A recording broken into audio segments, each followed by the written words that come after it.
जय हो सदगुरु दीनानाथ। मात पिता का सिर पे हाथ, साथ न छूटे प्रभु जी नैया कई द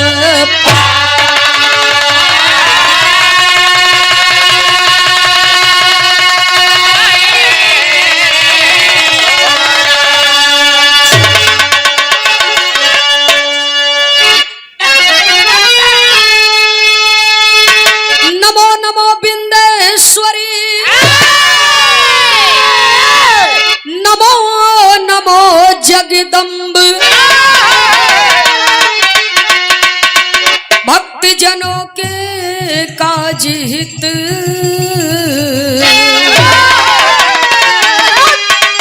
मां करती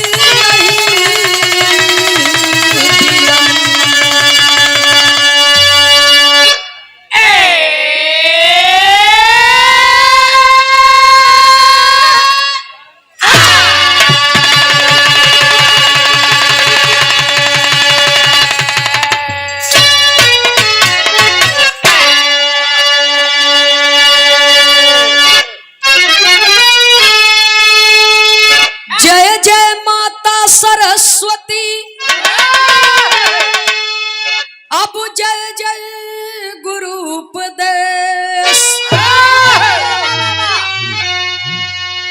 जय किसान जय जय जवान, कि भाई जय जय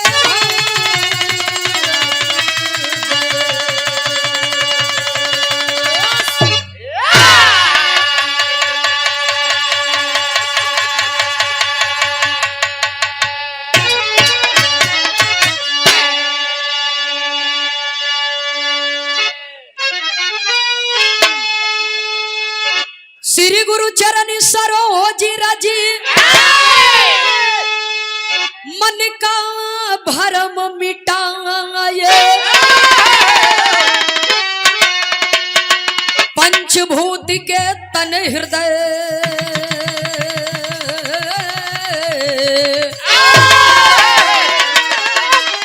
हे स्वामी ज्ञान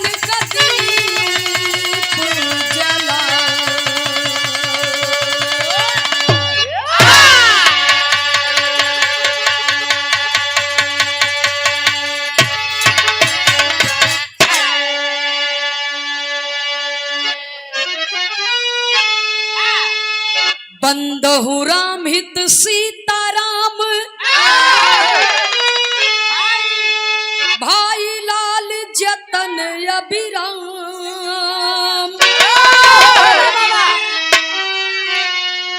कविवर विजय खेमराज नंदिनी, अरे सबको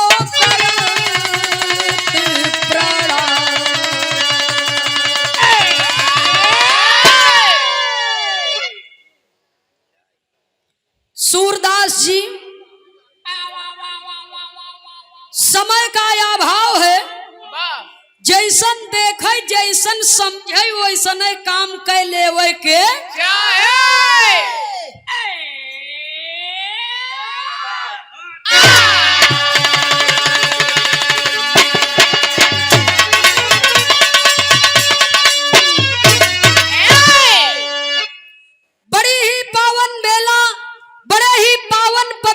स्थान पे बाबा भोलेनाथ की नगरी, बाबा भोलेनाथ के त्रिशूल पर बसी हुई है काशी नगरी, जनपद वाराणसी के अंतर्गत तपोवन की पावन धरती पर शारदीय नवरात्र के प्रथम दिवस पर प्रतिवर्ष की भांति इस वर्ष भी शानदार जवाबी बिरहा का आयोजन किया गया, जिसमें आप सब सादर आमंत्रित हैं। दूर दराज से चल करके आए हुए, ग्रामीण अंचल से चल करके आए हुए बिरहा जगत के पिता तुल्य बड़े बुजुर्ग भाइयों बंधुओं, बिरहा गीत संगीत का आनंद ले रही हमारी मातृ शक्तियां, पूजा योग्य माताएं, सम्मान योग्य बहनें, परमात्मा के फुलवारी के देश के कर्णधार नन्हे मुन्ने प्यारे बच्चों,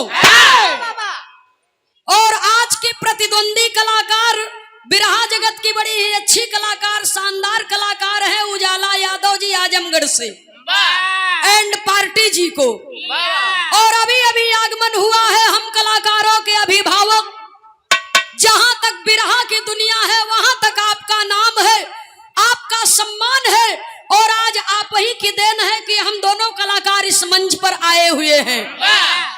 परम आदरणीय परम सद्य पूज्य बाबू श्री बनवारी लाल यादव जी माननीय नेताजी 15 दिवसीय कार्यक्रम के अध्यक्ष महोदय तेलियाबाग मरी माता धाम से पूरे बिरहा जगत के कलाकारों के साथ में आपका आशीर्वाद चलता है और आप कलाकारों को फर्श से लेकर अर्श तक पहुंचाने का काम किया करते हैं।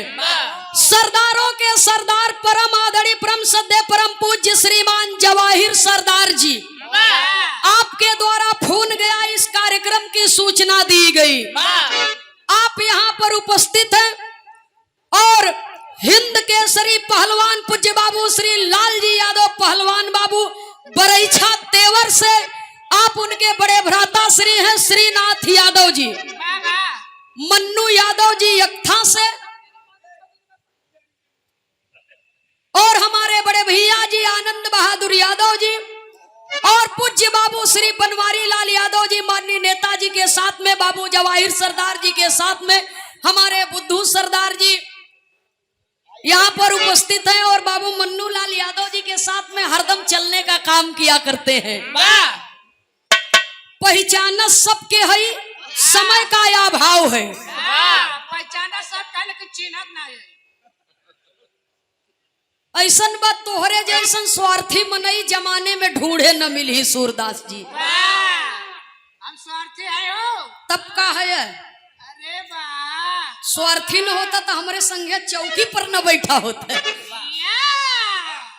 भैया हो, समय का अभाव है इसलिए हृदय की गहराइयों से क्षमा प्रार्थी हूँ। माननीय नीरे सरदार जी भी बैठे हुए हैं।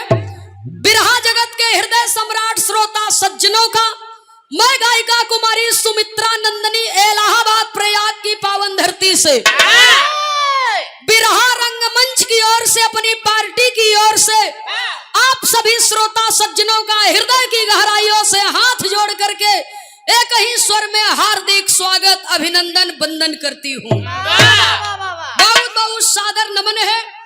और हमारे कमेटी के अध्यक्ष महोदय जी, बिरहा कमेटी के अध्यक्ष महोदय जी, उपाध्यक्ष महोदय जी, संचालक महोदय जी, समस्त पदाधिकारी गणों को के नाम से और माननीय सरदार जी के नाम से, माननीय नेताजी के नाम पर स्वागत में एक बार जोरदार ताली हो जाए। बहुत बहुत सादर नमन है।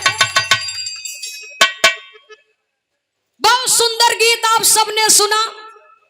एक छोटी सी माता रानी की भजन आपके बीच में प्रस्तुत है।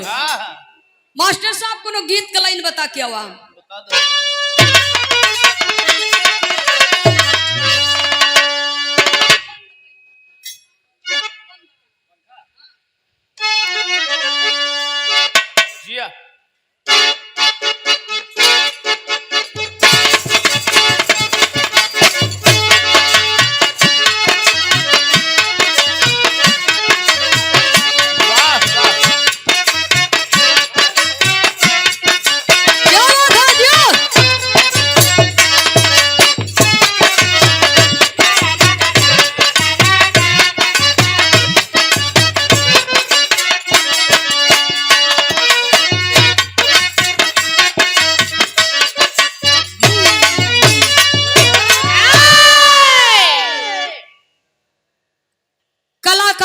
अधिष्ठात्री देवी, सामवेद की जननी, स्वर की देवी, ज्ञान की देवी माता सरस्वती शारदा मैया के श्री चरणों में हाथ जोड़ करके विनती है कि माँ, खाली झोली लेकर के कोई आपके दरबार में गया है और हृदय से आपको पुकारा है तो झोली भर के वापस आया है।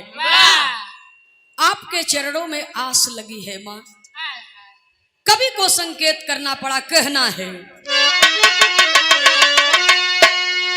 ज्ञान के दिया नवा जलाय दे तू जननी, ज्ञान के दिया नवा जलाय दे तू जननी, ज्ञान के दिया नवा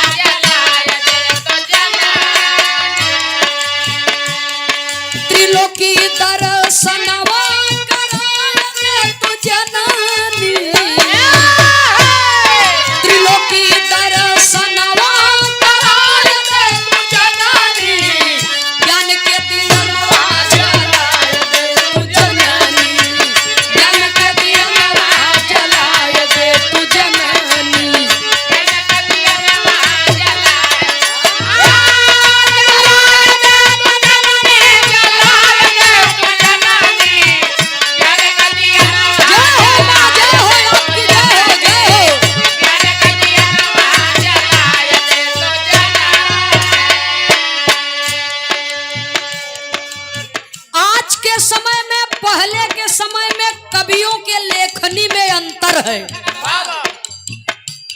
पहले के समय में कभी गाना लिखे तब भजन के लाइन से ही ककहरा बंदिश लिखे।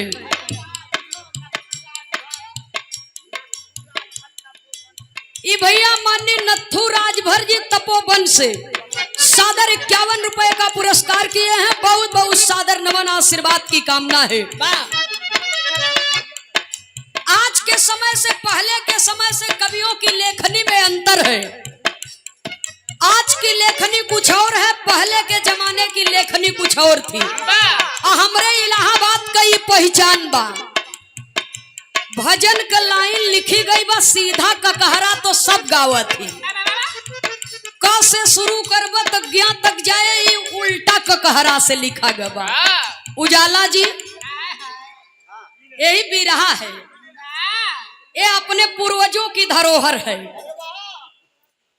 सीधा ककहरा गौबा तक क से लेके ज्ञा तक जाए और उल्टा ककहरा गौबा तक ज्ञा से शुरू होए। सीधा बोलबा तो ह छत्र ज्ञा तब आए, लेकिन उल्टा बोलबा तो पहले ज्ञा तब त्र, इसलिए लिखा गया।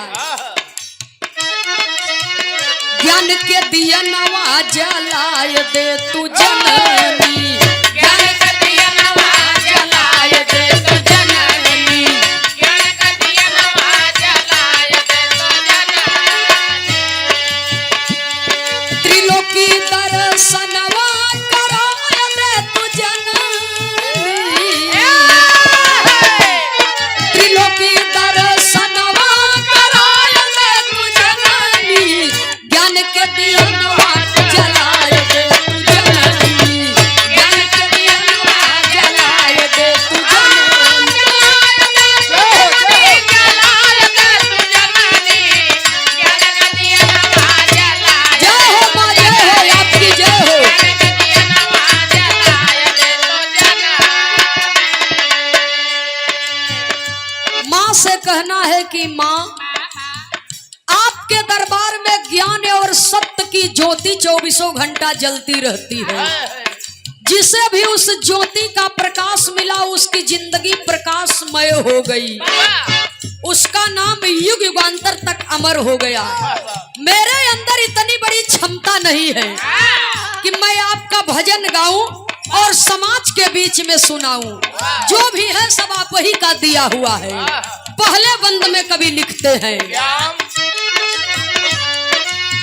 क्षितिज अखंड खंड जाने नाही दुनिया, क्षितिज अखंड खंड जाने नाही दुनिया, क्षितिज अखंड खंड जाने नाही दुनिया। हरि के चरनिया ध्यान तीनों दुनिया, हरि के चरनिया ध्यान तीनों दुनिया, हरि के चरनिया ध्यान तीनों दुनिया। स्वर से रागिनिया सजाय दे तू जननी,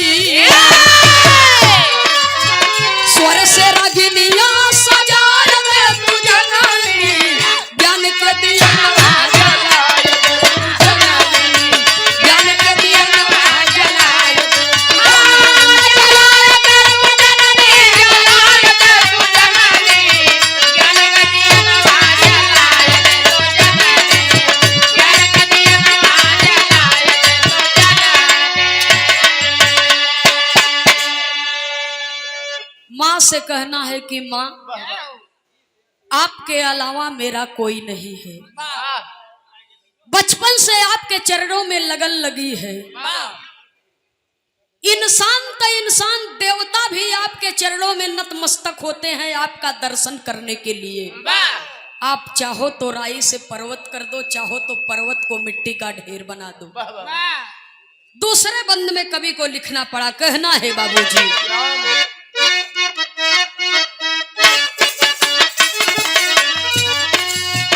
खडरी तू रात दिन काल के तका जा, खडरी तू रात दिन काल के तका जा, खडरी तू रात दिन काल के तका जा।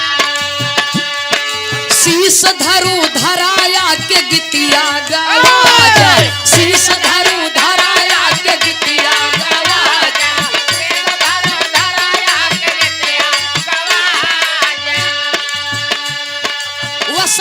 श्वेत अंगिया दिखाए दे तू जननी वसन श्वेत अंगिया दिखाए दे तू जननी ज्ञान के दिया जलाए दे तू जननी ज्ञान के दिया जलाए दे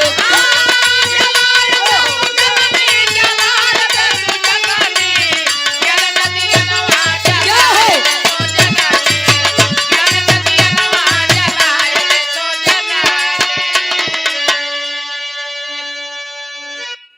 जिस समय माँ का श्रृंगार किया जाता है और इस समय तो माता रानी के आशीर्वाद का जलवा ही कुछ और है। कवि को संकेत करना पड़ा, कोने कोने चौराहे चौराहे पर माता रानी का पंडाल सजा हुआ है। शक्ति एक है लेकिन रूप अनेक है, हजारों नाम करोड़ों स्थान है आपका।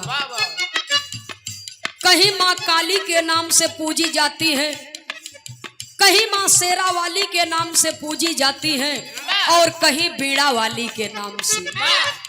इसलिए कवि को लिखना पड़ा, लाले लाले होठ कहे ललैया नीक लागे, लाले लाले होठ कहे ललैया नीक लागे, लाले लाले होठ कहे ललैया नीक लागे। रंग रंग चूड़िया कलैया नीक लागे, रंग रंग चूड़िया कलैया नीक लागे, रंग रंग चूड़िया कलैया नीक लागे।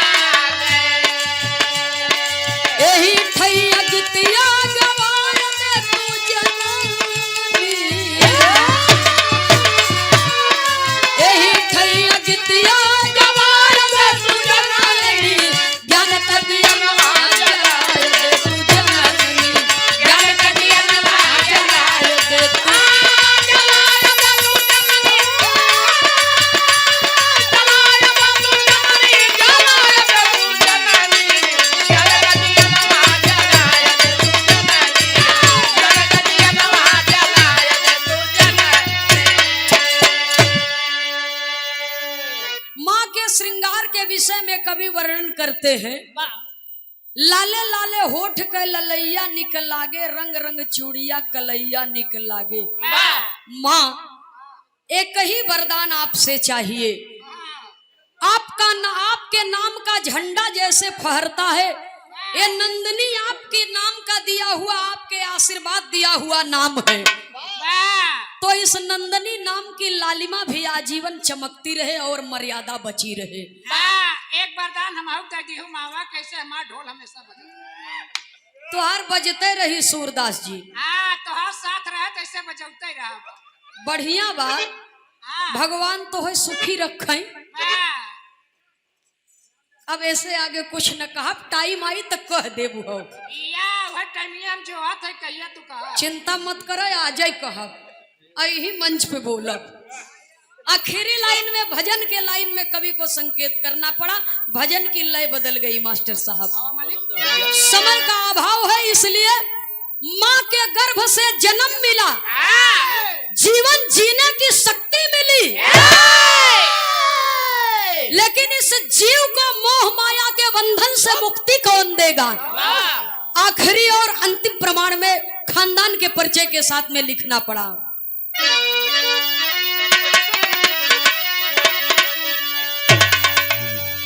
हाय नयनवा में राम बसी गए, राम ई मत सोचे खाली एक कई राम ही धरती पर रहे।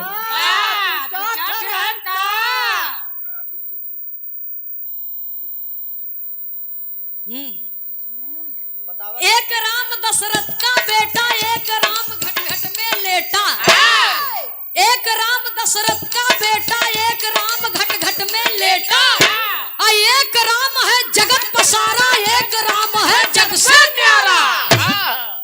अरे वाह, जो श्वास श्वास में निवास करता है, जो शाश्वत है, राम रमत है सब जा रमे तू राम। पालागी महाराज जी, जिया जिया बच्ची बिरहा गावा। वही बरे तो हम पैदा ही भई हाँ भैया हो।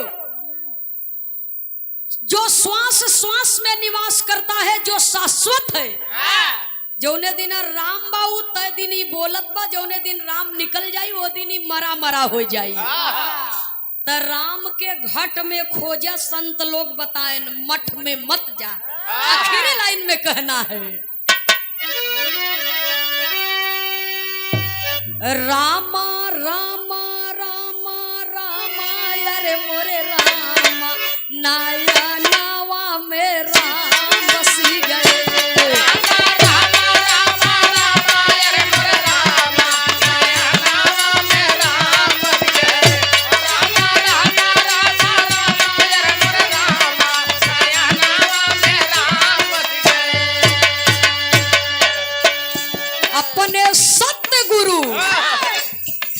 अपने सतगुरु से जब पावा गिर नवा नया नवा में राम बसी गए।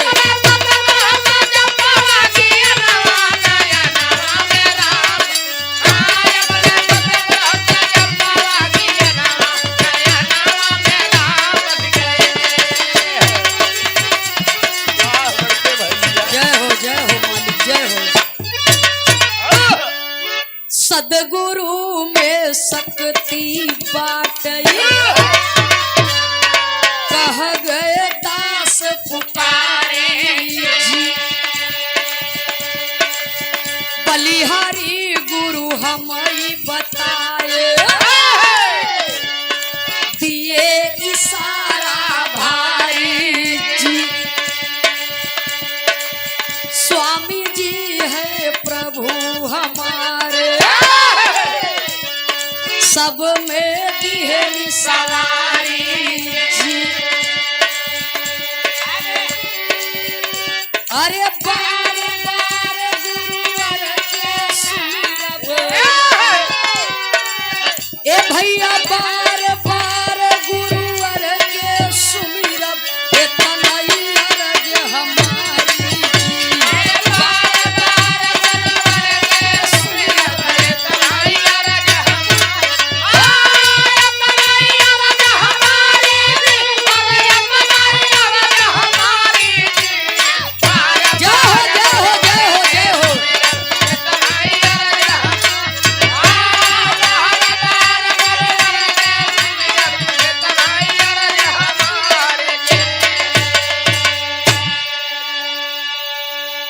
तो ई सब सदगुरु की बलिहारी।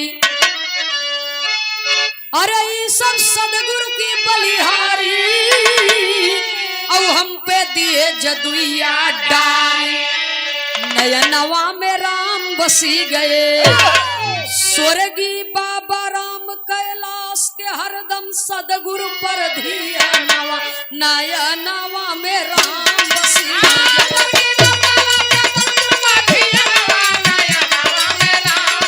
जय हो।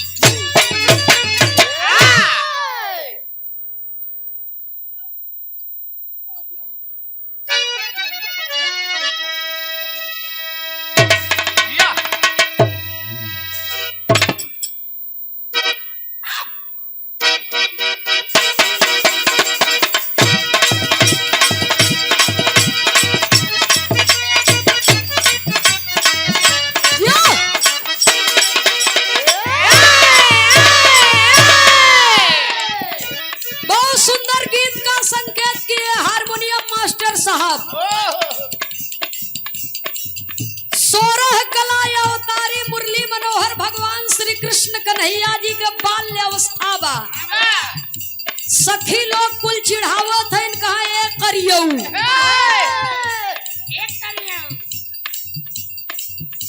सावले सलोने श्री कृष्ण जी को सखी लोग चिढ़ावत है इनकी एक तो पूरा गांव में बदमाशी करत है घूम घूम के और दूसरे इतना बसूरत है कि जा तोहार बियाह न होई।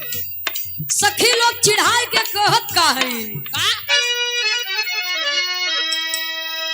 कहे हमारा सावर रंग मन नहीं भावे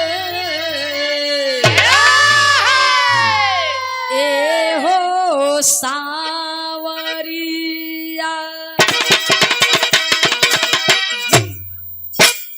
हमारा सावर रंग मन नहीं भावे ए हो सावरिया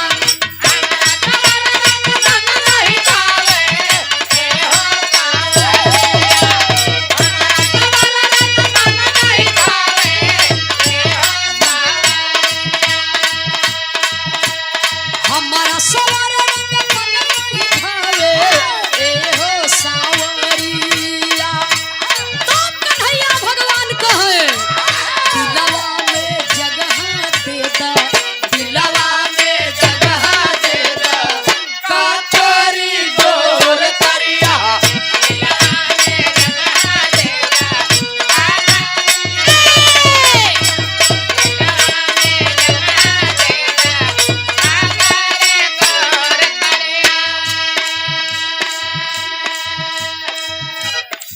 सुनई वाले बाबूजी सूरदास जी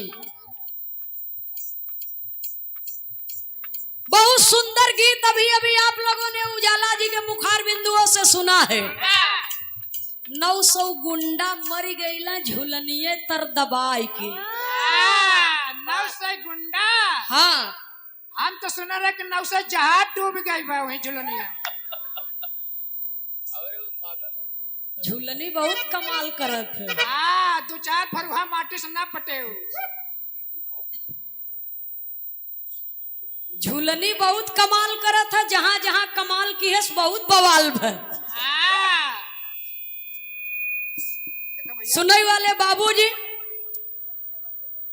900 गुंडा मर गए झुलनिए तर दबाई के वाह गुंडा जवन रहन उन्हन जवान रहन सब और जवन बूढ़वा रहन उन्हन झुलनी पर मोह गए। वाह बतावा बुढ़ाई जाए तो कहाँ चाहिए? तो जय ही कहाँ हाँ अच्छा भवा हमें झुलनी ना मिली।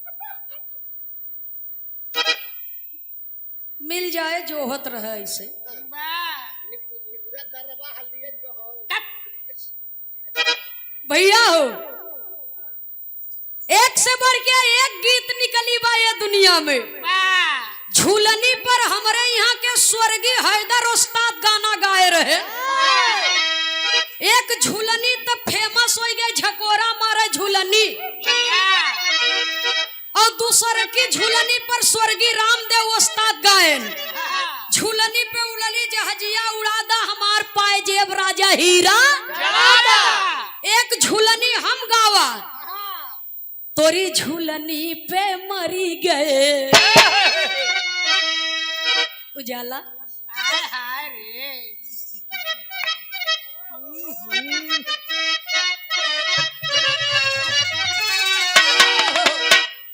ए चुप 900 मरेन त का मरेन वाह हम बतावत है झूलनी पर कितना मरेन वाह तोरी झूलनी पर मरी गए लाखों जवान तोरी झूलनी पे मरी गए लाखों जवान तोरी झूलनी पे मरी गए लाखों जवान तोरी झूलनी पे मरी गए कितने पुरनियन के बदलल ईमान कितने पुरनियन के बदलल ईमान तोरी झूलनी पे मरी गए लाखों जवान तोरी झूलनी पे मरी गए मर जाए।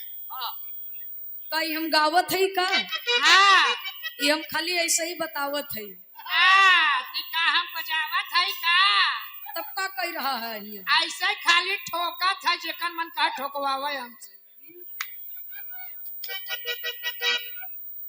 ओहर वाला असर तोहरे पड़ता है अब बा का करबू पड़ोसी के झाड़ बहुत जल्दी लागत है या एने सवेरे लिया जाए हम दूसरा ढोलिया लिया ले हाँ तो खूब जान लियो जान लिए है बाबू तो है बहुत पहले जाने है हाँ बगैर हमारे तोहर काम ना चले तब तू बढ़िया मनई है। हम बढ़िया है ना। हाँ बढ़िया मनई है। या भाई हम जौन कमवा तोहर डकावत है। हाँ बढ़िया मनई है ये है। तोहार बात हम फरियाद देत हई। हम गावत हई ये बजावत है ढोल। वाह समझ में आई हाँ भैया हो। ये तो पुरानी धुन नहीं लेकिन नई में भी एक से बढ़ के एक निकली बा। एक दुल्ही अपने दुल्हा से झूलनी बदे रिसी आई गई। कही एक हमके कुछ लियाई देते। का कहता मास्टर साहब? अरे एक दिन खातिर बनी जाता सोनार मोर बलमुआ। एक दिन खातिर बनी जाता सोनार मोर बलमुआ। एक दिन खातिर बनी जाता सोनार मोर बलमुआ। सोनार मोर बलमुआ। सोनार मोर बलमुआ। एक दिन खातिर बनी जाता सोनार मोर बलमुआ। एक दिन खातिर बनी जाता सोनार मोर बलमुआ।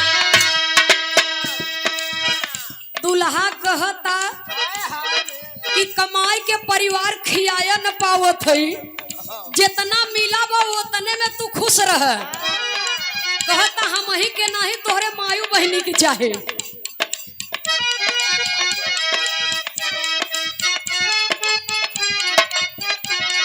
सास के लइहा हरावा ननद के लइहा टिकावा।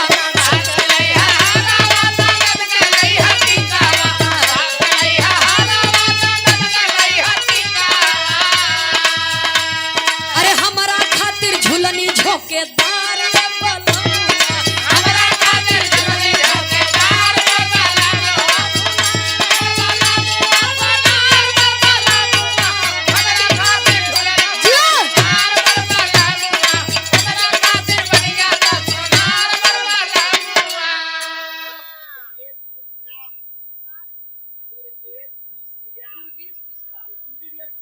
अच्छा ये भैया दुर्गेश मिश्रा जी की ओर से सादर 101 रुपए का आशीर्वाद आया है। बहुत बहुत सादर नमन है। और जब उजाला जी गा रही थी तो हमारे मुख्य अतिथि लोग आए हुए थे। नमवा एक बार फिर से बता दीजिए हमको। और पार्षद महोदय जी आए थे अजय चौधरी जी।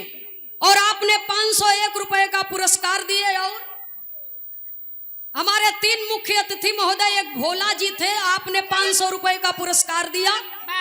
और साथ में आए हुए थे 2-3 लोग और थे।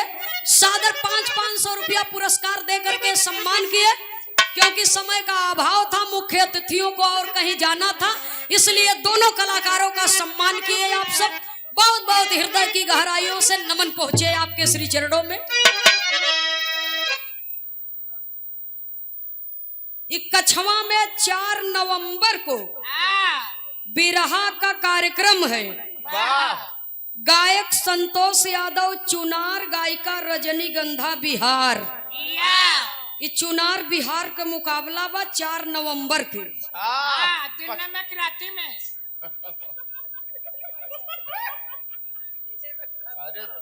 दोपहरिया में बाजाबा सुनई। हम तो तुम्हारे साथ है, आप कहाँ जाओ?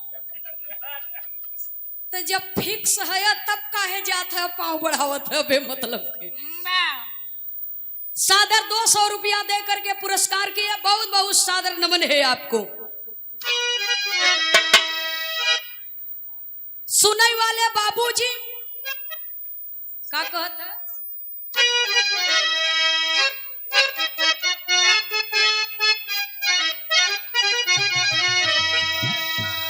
वैसे हम गायत नहीं, लेकिन मौके की बात आएगी तो मौके पर कहाई के चाहे। अरे पैजनिया गिर गई नारी में, अरे झूलनिया बसवारी में, और सारी दहिया गिर गई बलम गया कवारी में। सारी दहिया गिर गई बलम गया कवारी में। सारी दहिया गिर गई बलम गया बलम गया कवारी में। बलम गया कवारी में। सारी दहिया गिर गई बलम गया कवारी में। सारी दहिया गिर गई बलम गया कवारी में।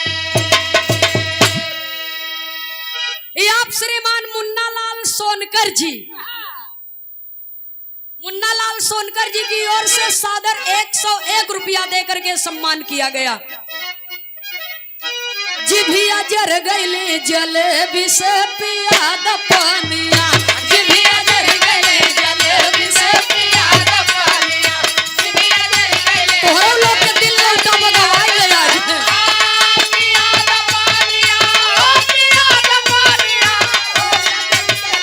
जलेबी पिया द पानिया, जिभिया जर गईले जलेबी से पिया द पानिया।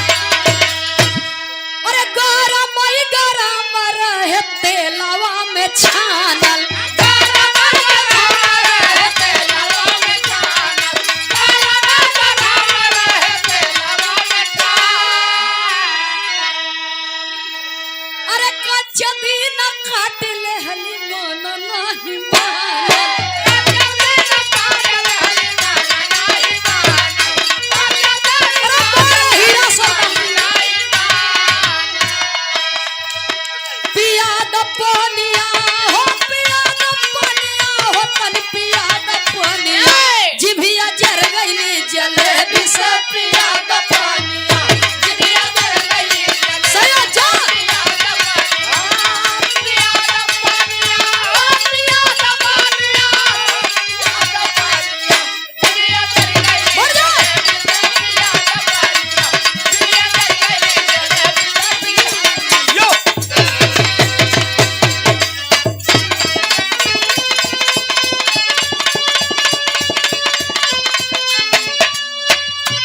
अरे जियो राजा।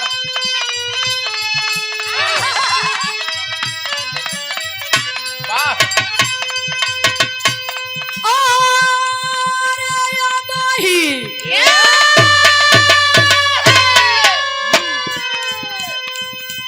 अरे या बही तसैया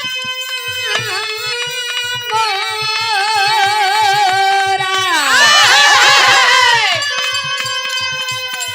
हे या बही तसैया मोरा, अरे लड़का नदनवा हराम, अरे लड़का नदनवा गुनवा एकौन सिखली ना, कि गुनवा एकौन सिखली ना, कि धाइली ससुर के हो डहरिया, गुनवा एकौन सिखली ना, कि धाइली ससुर के हो डहरिया, गुनवा एकौन सिखली ना, कि धाइली ससुर के हो डहरिया, गुनवा एकौन सिखली ना। सेवा में श्रीमान आप सरदारों के सरदार पन्ना लाल सरदार जी ओ हीरा लाल सरदार जी, आपके तरफ से इनकर घर जौनपुर बा, लेकिन कर्म भूमि बनारस बा। माननीय श्री हीरा लाल सरदार जी की ओर से ये अनगिनत पुरस्कार आया है। बहुत बहुत सादर नमन आशीर्वाद की कामना है। और कहीं भी विरहा होता है कलाकारों का हौसला बुलंद करने के लिए माननीय हीरा बाबूजी उस कार्यक्रम में अवश्य पहुंचते हैं और बहुत ही स्नेह सम्मान आपके द्वारा मिलता है। बहुत बहुत सादर नमन आशीर्वाद की कामना है। और हमारे पूज्य बाबूजी श्री मलाई वाले सरदार जी, जवाहिर सरदार जी के छोटे अनुज जी श्री पन्ना लाल सरदार जी, अभी जब उजाला जी गा रही थी उन्हें भी पुरस्कार आपने दिया और 1000 रुपया पुरस्कार हमें भी दिया। तो बाबू पन्ना लाल सरदार जी के श्री चरणों में सादर नमन करती हूँ और बाबू हीरा लाल जी के श्री चरणों में सादर नमन करती हूँ। बहुत बहुत सादर नमन आशीर्वाद की कामना। जय श्री कृष्ण।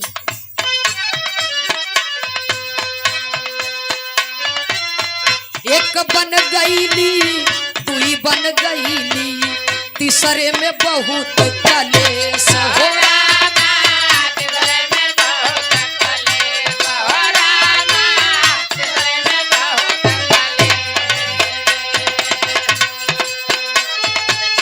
चौथे बन में पड़ल ये गोइया,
अब कुछ जने लजात हैं, या कहो हाथ उठावे में इतनी बड़ी कंजूसी, अरे बा जयकारा लगावे में इतनी बड़ी कंजूसी। हाँ एक बात जान ल, जेकर भी देवी देवता के जयकारा लगाई जाता दोनों हाथ उठाए के अरे बा और निसंकोच हाथ के नहीं उठावत जानत है। के हो हमरे बात के कोई सज्जन बुरा मत मनी है, या तो जेकरे पल्ले हाथ ही न होई। हाँ या तो जे अपन हाथ दूसरे के जेबा में फिट कैले हो सो पालागे महाराज जी, जिया जिया बूची बिराग अरे बाप पाड़े। हाँ पाड़े गया ना मुझे सही हो। अच्छा हमारे बदे नहीं अपने बदे हाँ एक दाई उठाई ला हाथ उठाए के हमारे सूरव दास के दिखाई दे। बा हमारी माताएं बहनें भी बैठी हैं, हाँ आई यूट्यूबर भाई लोग रिकॉर्डिंग कर रहे हैं, उसमें से एक है दीवाना अनमोल म्यूजिक, हाँ क्या कर हो नंदिनी प्रयाग म्यूजिक, या प्रयाग गंगा स्टूडियो हाँ की ओर से एक कैमरा लगा है, दूसर का कैमरा के करा भैया पर्चे जरूर कराई दी है। हाँ उधारे रिकॉर्डिंग न करे चाहे गवैयन के दोष लागत है। या आज हम जाने तो हो खुलाए हो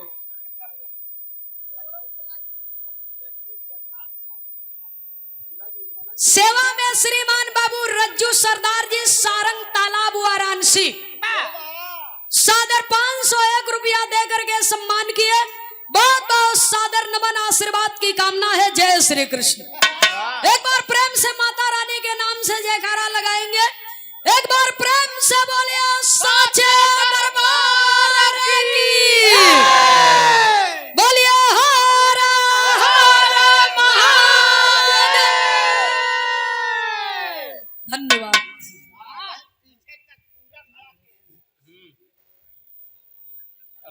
बहुत सुंदर गीत आप लोगों ने सुना।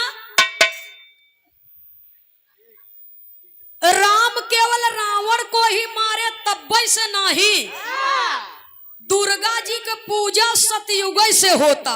बा अब तो ले ला अवतार माई हो दुर्गा भवानी। जय हो सुनई वाले बाबूजी, चंड मुंड जैसे राक्षस, महिषासुर जैसे राक्षस, हाँ तमाम राक्षसों का वध किया माँ दुर्गा ने और देवताओं की दुर्गति को दूर किया।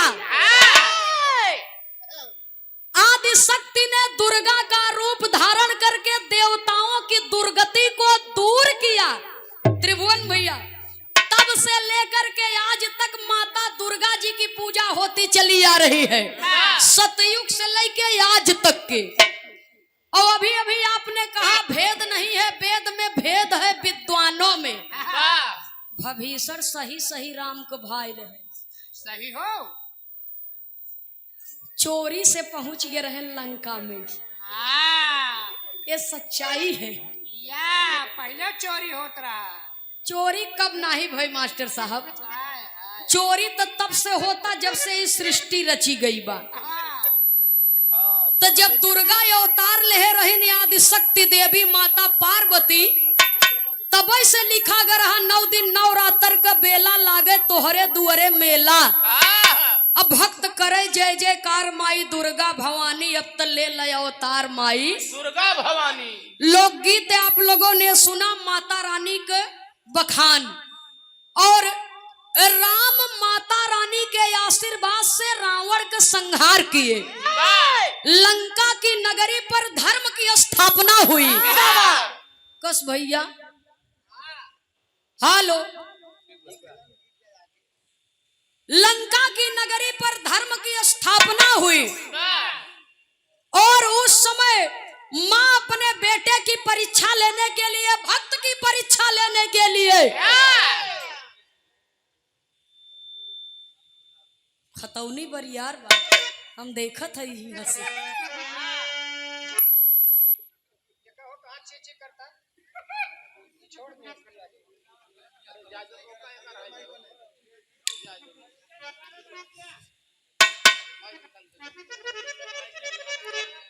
भैया हो,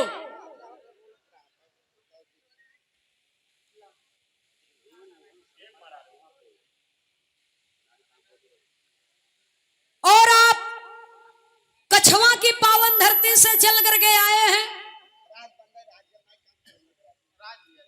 बंदई रहता कौनो केबल होकर साट करता।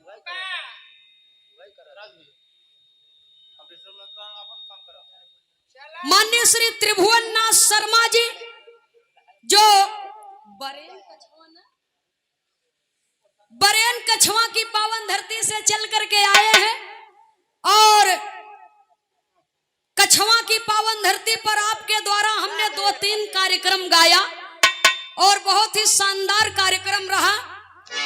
आपकी ओर से ये सादर 201 रुपया दे करके सम्मान किया गया बड़े भैया त्रिभुवन नाथ शर्मा जी की ओर से। बहुत बहुत सादर नमन है, आशीर्वाद की कामना है। और एक आवश्यक सूचना है, 10 अक्टूबर को नक्खी घाट पर बिरहा मुकाबला का आयोजन किया गया है, जिसमें गायक कलाकार हैं अंसार अहमद आजमगढ़ से और हमारी शिष्या है श्वेता यादव प्रतापगढ़ी। और कार्यक्रम के अध्यक्ष महोदय माननीय श्री प्रमोद सोनकर नक्खी घाट। और दूसरी सूचना है, जखा महमूरगंज वाराणसी 8/11/2024 8 नवंबर को बिरहा मुकाबला का आयोजन किया गया है। गायिका रजनीगंधा बिहार, गायक अंसार अहमद आजमगढ़। और 9 नवंबर को कार्यक्रम का आयोजन किया गया है सुमित्रा नंदनी प्रयागराज और अभय राज यादव सागर प्रयागराज। चौरा माता मंदिर जखा महमूरगंज वाराणसी 8 और 9 नवंबर को 2 दिवसीय कार्यक्रम है ये। और उस कार्यक्रम के अध्यक्ष महोदय जी हैं हजारी लाल और प्यारे लाल बाबू बनवारी लाल यादव जी। तो दोनों कार्यक्रम का आप लोग आनंद लेंगे। 8 नवंबर 9 नवंबर चौरा माता मंदिर जखा पर महमूरगंज और 10 अक्टूबर को नक्खी घाट में बिरहा का आनंद आप लोग लेंगे। सादर 501 रुपया दे करके सम्मान किया गया। बहुत बहुत आपके श्री चरणों में सादर नमन करती हूँ, प्रणाम करती हूँ। तभी हम कहा कि खतौनी बरियार बा। बहुत बहुत सादर नमन है, उपस्थित सकल पंच के श्री चरणों में सादर नमन है। सुनने वाले श्रोता सज्जनों, लंका की नगरी पर धर्म की स्थापना हुई, माँ दुर्गा की पूजा आज हो रही है। तो माता रानी जब जब भक्तों पर कष्ट पड़ा है तब तब उन्होंने कलेश को दूर किया है। तो राम के विषय में तो सब गावत है। बाढ़ई पूत पिता के घर में खेती उपजई अपने कर्म, होनहार बिरवान के होत चिकने पात।